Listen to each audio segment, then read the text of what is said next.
Story 1.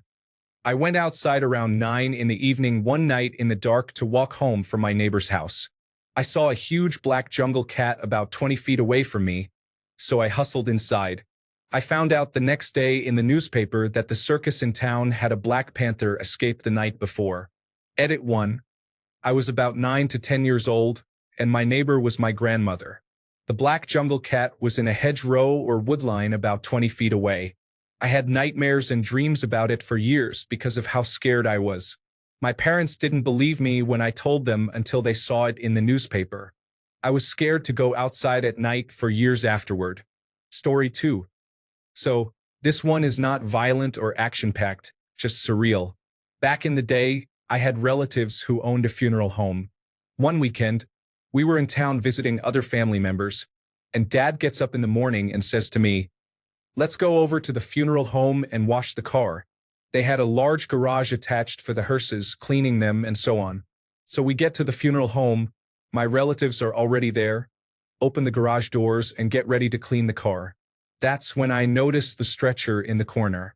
So I ask, what's going on over there? My uncle says, "Oh, that's Mrs. Murphy. She passed late last night. We're at capacity right now, so as soon as there's space inside, we'll move her in." Okay, so fair enough. These things happen. So we get the materials and start cleaning the car. Right about then, a Jeep pulls into the parking lot, which was odd because it was kind of early on a Sunday morning. This guy gets out, opens up the back and pulls out a unicycle and bowling pins. He proceeds to ride his unicycle around the parking lot, all the while juggling bowling pins. I watch this for a minute or two, turn to my father, and say, "Doesn't it strike you as a bit odd that we're cleaning the car in a garage with a dead body in the corner, while a guy on a unicycle is riding around the parking lot juggling bowling pins?" He stops, kind of pauses, and says, "It is a bit odd, isn't it?" I still think that was a rather large understatement. Story 3. Went camping in the Kalagati Transfrontier Park. On the Botswana side, we did a nature trail, which means a trail of 4 nights in the wild with no camps or fences. One morning, we were having coffee before breaking down camp when we noticed lion prints around our tents. One tent had marks in the dust that looked like the male lion was so close that his mane rubbed against the tent. As we were discussing this, I noticed movement in the grass behind our tent. As we all turned to look, a lioness sat up and stared at us, less than 100 meters from us. As she turned to walk away, 4 male lions also appeared in the long grass. It turns out they were stalking us, a party of 5 people, and when the lioness realized their cover was blown, they just got up and walked away. It was very scary. Their paw prints were the size of dinner plates, and we still had 2 nights on the trail. Needless to say, we didn't get much sleep. Story 4. I saw a Tasmanian tiger in Australia. They've been extinct for many years. So did my next-door neighbor in the Blue Mountains. It was dusk. He said, "Did you see it too? No one will believe us." And no one did. I no longer live in Australia, but it's a wild place. Story 5. I saw Mick Jagger driving a convertible with the license plate Jagger during the summertime in Toronto several years ago. I was in the passing lane and he was in the middle lane. I did a double take. He noticed, smiled, and gave me the peace sign. My husband doesn't believe me. Story 6. One year on our camping trip, my friends went to go on a beer run 45 minutes away while I took a nap in the tent. When I woke up, it was 4 or 5 hours later and almost completely dark. My friends had gotten lost, I would find out later. We had taken psychedelics that morning, so it was understandable. Anyways, I got out of the tent to join the group of families we go camping with around the fire, and I kind of saw this huge dark blob in front of me, but chose to ignore it and pretend I didn't see it. I was half convinced it was the psychedelics anyway.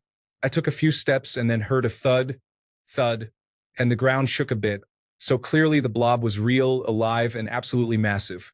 The fact that it was spooked at my sudden appearance, and given where I was, made me figure it was probably a huge black bear.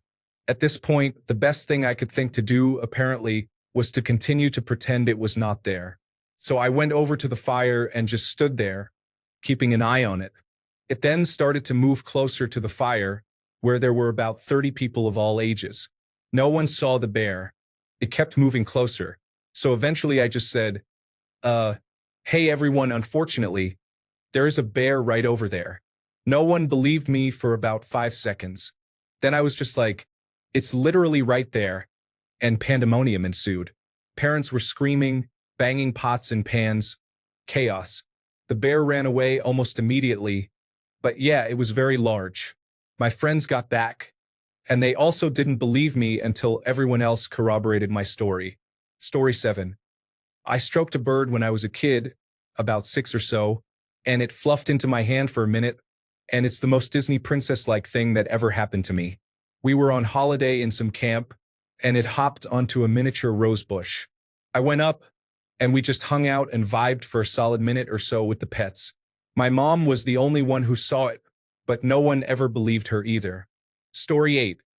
A woman eating chicken parmesan out of a family-sized bucket from Kentucky Fried Chicken on a train in Philadelphia. Not a reusable one, a paper one.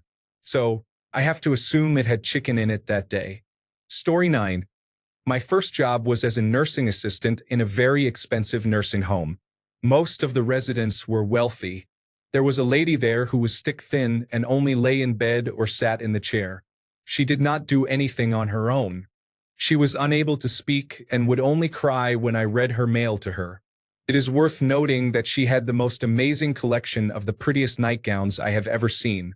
Pastel colors, light, flowy, multiple layers. Just beautiful. Designers like Christian Dior and others. One night, one of our residents died, and I was busy getting him ready for the funeral home to come get him. I walked into the hallway, and there she was in her beautiful nightgown, standing in the middle of the hallway. I ran to her and told her it was time for bed. I guided her back to her bed and got her all comfortable and warm. She never tried to get out of bed before or since. No one believed me that I found her in the hallway. Story 10. I am incredibly absent-minded, and I was probably high also. When I was a teenager, I walked to a payphone, and 3 guys in a car were watching one guy by the building. I made a call and walked back home. I heard firecrackers when I was a little way around the corner, or what I assumed were firecrackers. A little while later, I walked back to the payphone, lost in my own thoughts, and made a call to my sister. I was talking to her, looked down, and found myself standing in some sort of powder. I looked up and saw a big new blood splat on the building behind the payphone. I looked out into the parking lot and noticed a single bloody boot print leading to an ambulance with its lights off and a bunch of older model brownish-looking cars that were kind of haphazardly parked in the parking lot. No lights, no activity, no people outside of cars, and no one cared that I was apparently in the middle of a crime scene. The powder must have been what they used to soak up the blood. I spent my few dollars buying newspapers that week to see if there was any news about it, but I didn't see anything about it. And no one seems to believe me. Story 11. A monkey spoke to me. It was in broken English. I never bring it up anymore because people think my mental health is deteriorating when I speak about it. Story 12. My parents were once burglarized, and then everything was returned a few days later in a box with an apology note. The 3 of us are still perplexed 30 years later. Story 13. I saw an old man dodge a bird in the street with a kung fu spin straight out of the Matrix. Nobody believes me, but that man was John Wick in his youth. Story 14. When I was a kid, I tossed 2 Star Wars figures into a corner while putting on my shoes, and Chewbacca completely disappeared. It didn't fall into a vent or into a shoe. It literally disappeared, never to be seen again. Story 15. I grew up near a correctional facility in the middle of a nowhere town, so street lamps were very far apart. We had one light off our porch. One night, my sister and I were outside just sitting and chatting when we saw someone walk past with what appeared to be a jumpsuit on. Light in color with reflective writing on the back. Within 5 to 10 minutes, a single police officer drove down our street and searched the wooded areas with spotlights. There was never anything on the news or anything communicated about an escaped prisoner. Nor did the police stop to chat or ask if we saw anything. Story 16. Saw half of a coworker's face get ripped off by the teeth of a patient in a psychiatric ward. Everyone is always quick to ask about my experiences working at a state psychiatric hospital, but just as quick to call me dramatic or a liar. I refuse to discuss my work with anyone who has never been in my field because of it. Story 17. I grew up in the Pentecostal church. I saw exorcisms where the person would be crawling on the floor, growling, and speaking in a demonic voice. I am an atheist now, so I do not believe in demons anymore. I think it was just people with mental health problems, and maybe some were faking. But a lot of people do not believe exorcisms still happen at all. At the time, I thought it was real, so it was pretty exciting. They tried to cast demons out of me too, but nothing happened. Boring. Story 18. Seeing a Bigfoot. The difference is I expect people to not believe me. Plus, I'm not dying on some hill proclaiming Bigfoot is real because, at the end of the day, I didn't get out of my truck and examine him, confirming it was a Bigfoot and not someone in a Bigfoot suit. However, if what I saw was a man dressed up as a Bigfoot, then he was legitimately well over 7 feet tall, extremely muscular, and his suit was more authentic than anything I've ever seen on screen. Story 19. Long story short, I met a very strange guy while playing football when I was 10 years old. 15 years later, at university, I was walking around, and the same guy showed up.